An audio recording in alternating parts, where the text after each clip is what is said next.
পরিমলের চাকরিটা অনেকটা হুট করেই চলে গেল। তাদের কোম্পানি থেকে কিছু কিছু মানুষকে হঠাৎ করেই ছাঁটাই করা হয়েছে। কোম্পানিটা তখন লসে চলছিল, তাই খরচ কমানোর জন্য এমনটা করা হয়। দুর্ভাগ্যক্রমে সেই ছাঁটাই লিস্টে পরিমলের নামটাও চলে আসে। এত চিন্তা করছো কেন? বিপদ কখন কোন দিক দিয়ে আসে তা কি আগে থেকে জানা যায়? একটা চাকরি চলে গেছে, আরেকটা আসবে, সমস্যা কি? চাকরি পাওয়া কি আর অত সহজ গিন্নি? এই চাকরিটাও কি এত সহজে জুটেছিল? সংসারে একমাত্র আমি আয় করি, এখন সেটাও চলে গেল। অন্য একটা চাকরি যে খুঁজব, তার জন্য অনেকটা সময় দরকার। ঘরে তো সঞ্চয় তেমন নেই, আর কদিনই বা চলবে? যেটুকু সঞ্চয় আছে তাতে আরো মাস তিনেক চলেই যাবে। মাস 3-4? কিন্তু আমার জানা মতে তো এতগুলো টাকা নেই। সংসার সবকিছু কি তোমাকে জানাতে হবে? আমি প্রতি মাসে কিছু কিছু সঞ্চয় করেছি, তাই দিয়ে চলে যাবে আমাদের। ততদিনে তুমি একটা নতুন চাকরি দেখো। তুমি আছো বলেই আমি ঠিকই আছি, হয়তো কিছু হতো। এমন বিপদের মুহূর্তে কেউ তো সাহায্য করলো না। বরং এমনিতেও যদি কারোর সাথে যোগাযোগ করতে যাই, তাহলে তারা ভাববে তাদের কাছে টাকা চাইতে গেছি। তাই থেকেই তারাও দূরত্ব তৈরি করে নিচ্ছে। বিপদেই তো মানুষ চেনা যায়, বোঝা যায় কে আপন আর কে পর। তুমি এত চিন্তা করো না তো, তুমি কাজ জানো, আমার কাজের অভাব হবে না। দিন রাত এক করে পরিমল কাজ খুঁজতে শুরু করলো।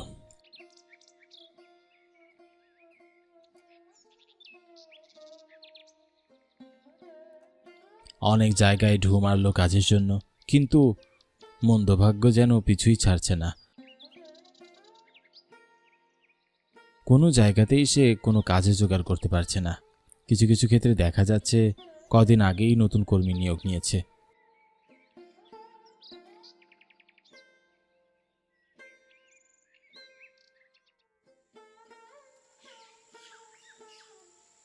অবশেষে খালি হাতেই তাকে বাড়ি ফিরতে হলো।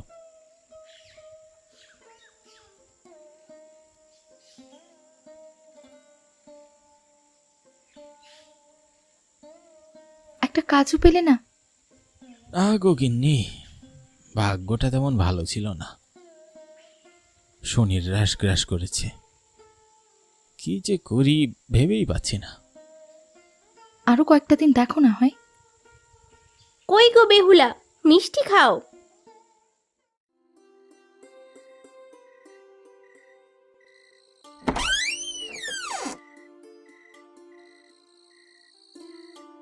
কিসের মিষ্টি গো বৌদি?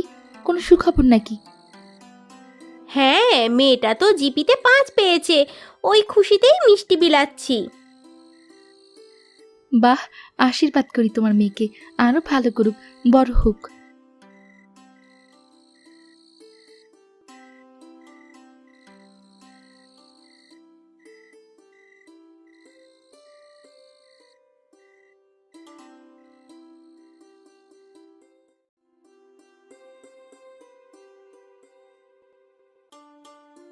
এই নাও, হাঁ করো, তোমার তো সাদা মিষ্টি পছন্দ। মিষ্টির ব্যবসা শুরু করলে কেমন হয়? তুমি তো মিষ্টিটা খুব ভালো বানাতে পারো। মিষ্টির ব্যবসাটা শুরু করা যাক নাকি? তুমি ভেবে বলছো? একটা ব্যবসা শুরু করা কিন্তু মুখের কথা নয়। এখন যদি চাকরি খোঁজা বাদ দিয়ে ব্যবসা শুরু করো, তাহলে কিন্তু অনেক রিস্কি। ব্যবসা না দাঁড়ালে কিন্তু অনেক টাকা লোকসানও গুনতে হবে। কোনো লোকসান গুনতে হবে না। তোমার হাতের মিষ্টি এমনিতেই খুব ভালো হয়, সবাই খুব পছন্দ করবে। একবার যদি এই ব্যবসাটা শুরু করি, তাহলে এটা উঠতে তেমন একটা সময় লাগবে না আশা করি। ঠিক আছে, তাহলে শুরু করি চলো। আমার হাতে যে কয়টা টাকা আছে সেটা দিয়ে ছোট পরিসরেই শুরু করি। প্রথমে এটার পরিচিতি করতে হবে, মানুষজনকে জানাতে হবে আমরা মিষ্টি বিক্রি করছি। প্রথম দিকে কিছুটা কম দামেই দিয়ে দেব। প্রথম দিকে কম দামে না, একদম ফ্রিতে দিব। একদম ফ্রিতে? আমাদের লোকসান হবে না? হবে না, বড় বড় কোম্পানিগুলো তো দেখেছো না, তারা তাদের প্রোডাক্ট বিক্রির জন্য অ্যাড দেখায়, আর আমাদের মিষ্টিগুলোর অ্যাড হবে এই ফ্রি বিতরণ। আমরা মিষ্টি বানিয়ে প্রথমে আশেপাশে কিছু মানুষজনকে টাকা ছাড়া মিষ্টি খাওয়াবো, আর মিষ্টি যদি ভালো হয় তাহলে দেখবে তারা কথায় কথায় অন্য মানুষজনদেরকে আমার মিষ্টির কথা বলছে। হ্যাঁ, ঠিক বলেছ। খেয়ে যদি তাদের পছন্দ হয়, পরের বার থেকে তারা টাকা দিয়ে আমাদের কাছ থেকে কিনে খাবে। তাহলে এক কাজ করো, গোয়ালা থেকে খাঁটি দুধ আর চিনি নিয়ে এসো। আজকে থেকেই শুরু করব। বাকি যেসব জিনিস লাগবে আমি লিখে দিচ্ছি। আজকে থেকেই? মাত্রই তো এটার কথা শুরু হলো। কথায় আছে না, শুভস্র শীঘ্রম। শুভ কাজ যত তাড়াতাড়ি করা যায় তাতেই ভালো। তাছাড়া এখন তুমি একটা বলেছ, দেরি করলে হয়তো বা অন্য আরেকটা চিন্তা করা শুরু করবে, দেখা যাবে কোনোটাই হচ্ছে না।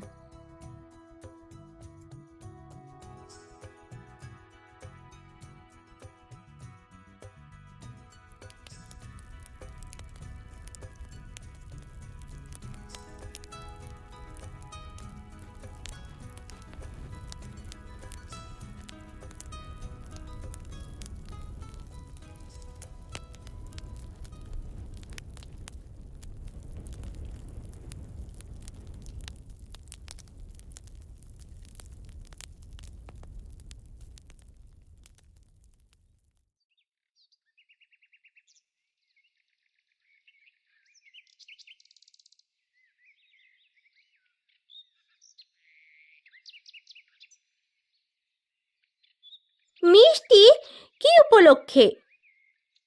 মিষ্টি বুঝি উপলক্ষ ছাড়া খাওয়া যায় না? এমনি বানালাম, ভাবলাম তোমাদের দিয়ে আসি।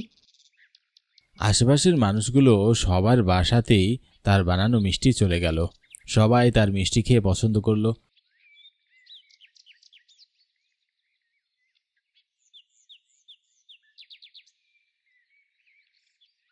কয়েকদিন বাদে তার এক প্রতিবেশী তার কাছে চলে আসে। তোর বানানো মিষ্টি দোকানের মিষ্টির চাইতে অনেক ভালো হয়। আমার মেয়ের বিয়েতে মিষ্টি বানিয়ে দিতে পারবি? চিন্তা করিস না, এর উপযুক্ত পারিশ্রমিক পাবি। ঠিক আছে তবে। এখানে এসে প্রথমবারের মতো তার মিষ্টির অর্ডার পায়। বেহুলা মিষ্টি বানিয়ে দেয় আর পরিমল জায়গা মতো পৌঁছে দেয়।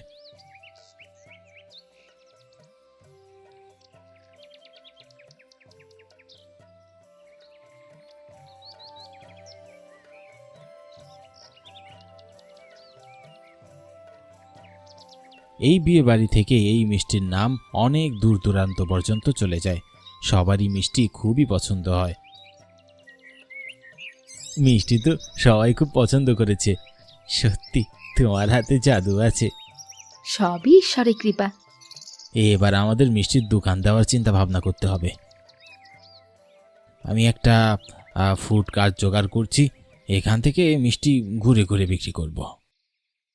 ঠিক আছে তবে, তাই হোক। পরিমল এরপরে ফুড কার্টে করে ঘুরে ঘুরে মিষ্টি বিক্রি করতে শুরু করে। গায়ের মানুষজন তার কাছ থেকে মিষ্টি কিনে সে একটা নামও ঠিক করে ফেলে, বেহুলা মিষ্টি ভান্ডার। সে তার স্ত্রীর নামে নামটা রাখে দোকানের। দেখতে দেখতে বেহুলা মিষ্টি ভান্ডারের নাম ছড়িয়ে পড়ে।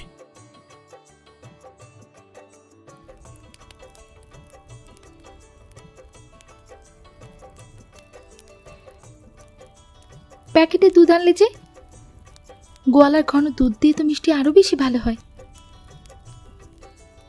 এটার দাম কম লেগেছে, এটি ব্যবহার করো। কিন্তু এটাতে তো স্বাদ অনেকটাই কমে যাবে, আমরা তো আগের কোয়ালিটি দিতে পারবো না।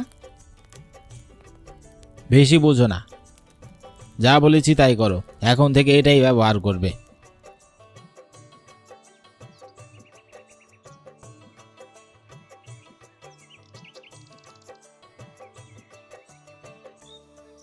পরিমলের মিষ্টি আগের চাইতে অনেকটা অন্যরকম লাগতে লাগলো ক্রেতাদের কাছে। অন্যদিন পরিমল বেহুলাকে বলল, দুধে এখন থেকে একটু পানিও মিশিয়ে দিও, পরিমাণে দুধ যেন কম লাগে। এটা কি বলছো? এরকম হলে তো ছানা ভালো হবে না। না হলে হবে না। এখন চারিদিকে বেহুলা মিষ্টি ভান্ডারের জয় জয়কার। তাছাড়া এই গ্রামে আমরা ছাড়া আর অন্য কেউ মিষ্টি বানানোর নেই। লোকজন আমাদের থেকেই কিনবে। এটা কিন্তু মোটেও ভালো হচ্ছে না, দেখছো পড়ে যাবে। দেখা যাবে।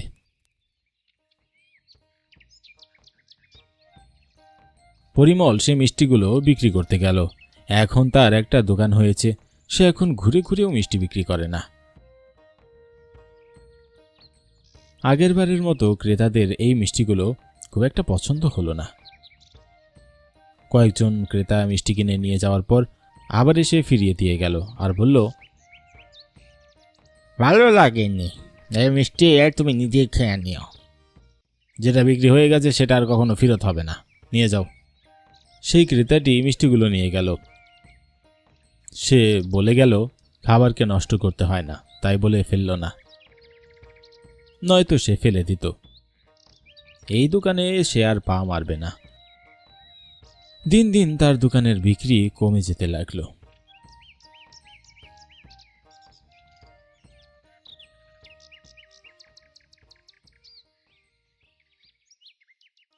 তুমি হয়তো ঠিকই বলেছিলে, কাঁচামাল ভালো না হলে জিনিস ভালো হয় না। আমি আগের মতোই জিনিসপত্র এনে দেব, তুমি আগের মতো করেই মিষ্টি বানাবে। তাই হবে। আগে যদি এটা বুঝতে, তাহলে আমাদের গ্রামে বদনাম হতো না। এখন আগে সুনাম কুড়াতে আমাদের আবার সময় দিতে হবে। মাঝখানে যে কি হয়েছিল, এই তো আগের স্বাদ আবার ফিরে এসেছে।